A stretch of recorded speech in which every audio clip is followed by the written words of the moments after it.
Olá pessoal, tudo bem? Eu sou o professor Erivelto Nunes e você está no Fala Raul Podcast. Nesse episódio semanal você irá saber um pouco mais sobre os direitos da população indígena. Está preparado? Então embarque comigo nessa viagem. Segundo o IBGE, o Brasil é habitado por 305 povos indígenas, representando quase 900 mil indígenas no território nacional. Ainda, segundo o próprio IBGE, existem 150 línguas indígenas diferentes, 324.843 índios vivem em cidades, 572.083 vivem em áreas rurais e 722 vivem em terras indígenas. Esse número já foi muito maior, visto que principalmente entre os anos de 1500 a 1970, a população indígena decresceu de maneira bem acentuada. Em grande parte, isso aconteceu devido aos direitos indígenas serem ou inexistentes ou ineficazes no que diz respeito à proteção desses povos durante esse período. Atualmente, com a promulgação da Constituição Federal de 88, os direitos indígenas são garantidos prevendo o respeito aos povos indígenas e a sua organização social, cultural, língua, crença e tradições. Mas você sabe o que são os direitos indígenas no Brasil e por que são tão importantes para a preservação e proteção desses povos? Bem, quando falamos sobre povos indígenas, estamos falando sobre os povos nativos da nossa terra, que habitaram o território nacional antes do processo de colonização europeia iniciar. Com a chegada dos colonizadores, no século XVI, esses povos nativos tiveram os seus recursos explorados e foram utilizados tal qual mão de obra escrava em processo civilizatório bastante violento.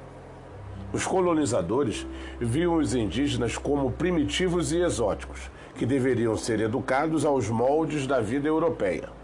Assim, houve o que nós poderíamos chamar de uma imposição cultural e uma dominação sobre esse grupo étnico-racial que sofreu com a escravidão e a exploração por quase todo o período colonial, datado de 1500 a 1822 do nosso país. O fim da escravidão indígena no país ocorreu com o estabelecimento do Diretório dos Índios, que entrou em vigor em 1757, diferente dos negros que tiveram a sua libertação formal decretada somente em 1888. A lei determinava a liberdade dos índios em todo o território dominado por Portugal. Porém, haviam algumas contrapartidas, estabelecendo medidas específicas que visassem forçar a integração dos índios na vida da colônia, a partir do modelo de vida europeia. Alguns anos mais tarde, já no período imperial, no Brasil, foi estabelecido o regulamento das missões. A realização prévia dessas ações e medidas eram utilizadas para a fundação de aldeias indígenas e missões com o objetivo de catequizar e civilizar esses povos silvícolas. Os novos modos de lidar com os indígenas visavam, de maneira geral, forçar sua inserção na sociedade colonial brasileira por meio da negação dos seus costumes, seus hábitos, formas de se vestir e suas crenças, e da ocupação de suas terras e da transformação dos seus povos em trabalhadores que pudessem, de alguma forma, vir a servir ao império. Nesse sentido, os índios não possuíam seus direitos fundamentais reconhecidos e até mesmo eram vistos como ignorantes e ingênuos pelos europeus e, por isso, precisavam ser catequizados e educados. Entretanto, em 1910, após a proclamação da República em 1889, foi instituído ao país o Serviço de Proteção ao Índio. Esse serviço tratava-se de um órgão público que marcou o início da responsabilidade do Estado brasileiro com a questão indígena. Possuía também como objetivo proteger a população indígena do país por meio de políticas que ficaram conhecidas como políticas indigenistas. Porém, mais tarde, com a elaboração da Constituição de 1934, novos direitos indígenas foram previstos.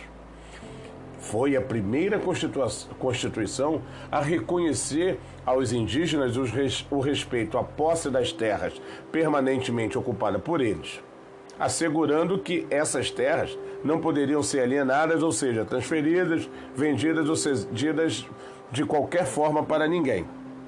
Já durante o período da ditadura militar, novas adições aos direitos dos indígenas foram instituídas no país.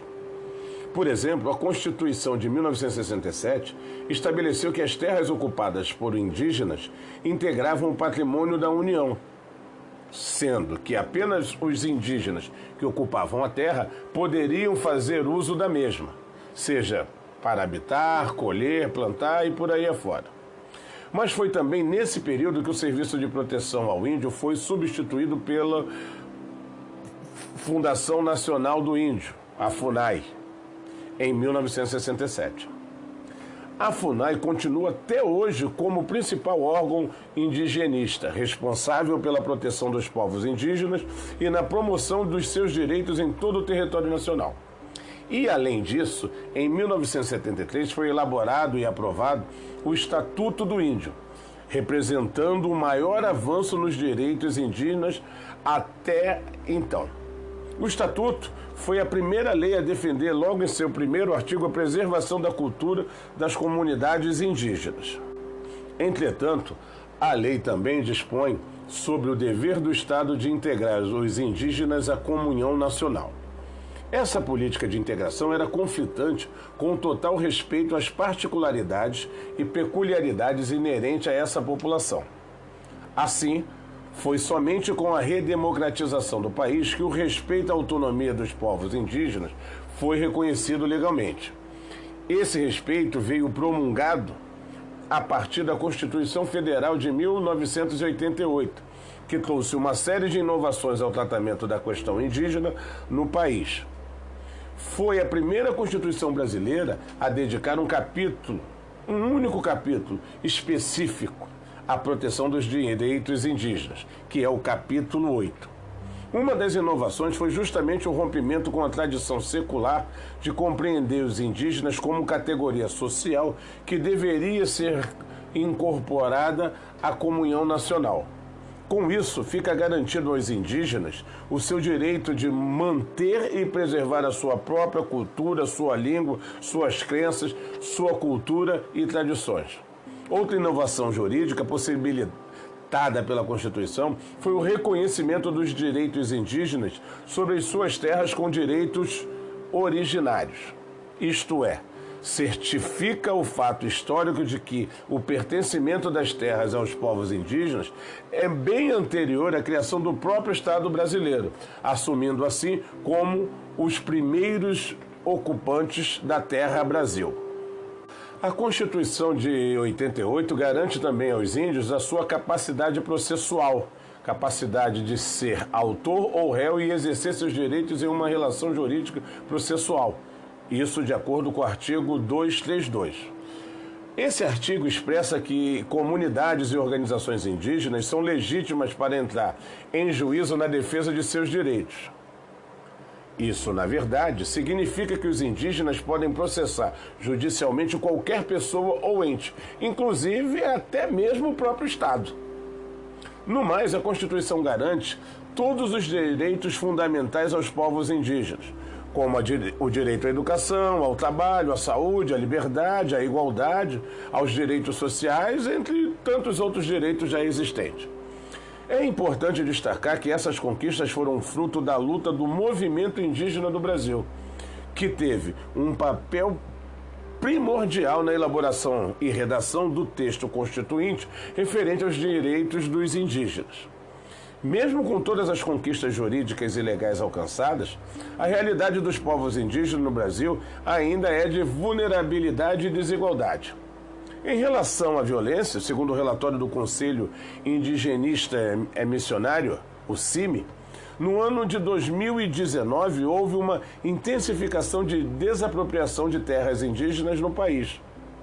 E isso se deu muito em vista de invasões, grilagens e loteamento indevido dessas terras. Esse relatório também apontou um aumento de casos em que quase todas as categorias de violência utilizadas na metodologia de pesquisa foram contempladas, como os conflitos por terra, que de 11 casos em 2018 saltou para 38 casos em 2019. As conquistas e avanços dos direitos indígenas no país ocorreram de forma bem gradual, em um processo histórico lento e não menos violento. Da colonização até o reconhecimento da necessidade de proteção das identidades dos povos indígenas e das suas culturas, em 1888, um grande processo de extinção desses povos foi executado no nosso país. E, nesse sentido, a conquista dos direitos representam, na verdade, não só uma vitória jurídica e legal, mas uma vitória na luta pela sobrevivência desses povos. Mas apenas a existência dos direitos indígenas ainda não é o suficiente. É necessário que medidas e ações, principalmente por meio de políticas públicas, também sejam realizadas para que suas garantias fundamentais também estejam asseguradas. Nós, enquanto sociedade, na verdade, devemos garantir não só a sobrevivência desse grupo étnico-racial vulnerável, mas também o respeito à sua própria dignidade.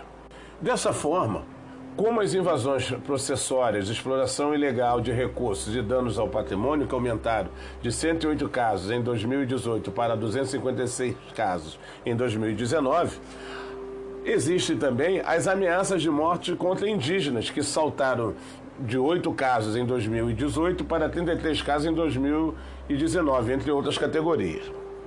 É importante também dizer que, no âmbito da saúde, a Lei Arouca, lei número 9.836 de 99, institui o subsistema de atenção à saúde indígena, que funciona como uma rede de serviços de saúde implantada em terras indígenas para atender a esta população. Com isso, alguns dados disponibilizados pelo governo federal são bastante otimistas, como a diminuição de 43,6% em 2015 para 18,3% em 2017 na quantidade de grávidas com 0 consultas durante a gestação. Mas nem tudo são flores. Alguns dados são preocupantes ainda, como o déficit de peso de criança do povo Yanomami, menores de 5 anos, que ultrapassava o índice de 50% em 2016. A pandemia de Covid-19 também representa um grande desafio para as populações indígenas, pois, de acordo com a Articulação dos Povos Indígenas do Brasil, até 25 de novembro de 2020 foram confirmados 41.131 casos e 881 mortes causadas pelo novo coronavírus. As conquistas e avanços dos direitos indígenas no país ocorreram de uma forma gradual. E isso já foi dito, em um breve histórico. Mas mesmo assim, é preciso que medidas e ações, principalmente por meio de políticas públicas, sejam realizadas para que suas garantias fundamentais sejam asseguradas. E isso é algo de suma importância para que nós possamos manter de forma digna a sobrevivência dos povos originários. Bem, e assim chegamos ao final de mais um podcast. Um grande abraço e até a próxima. E não deixe de curtir o nosso canal no YouTube. Participe, comente, compartilhe. Até mais.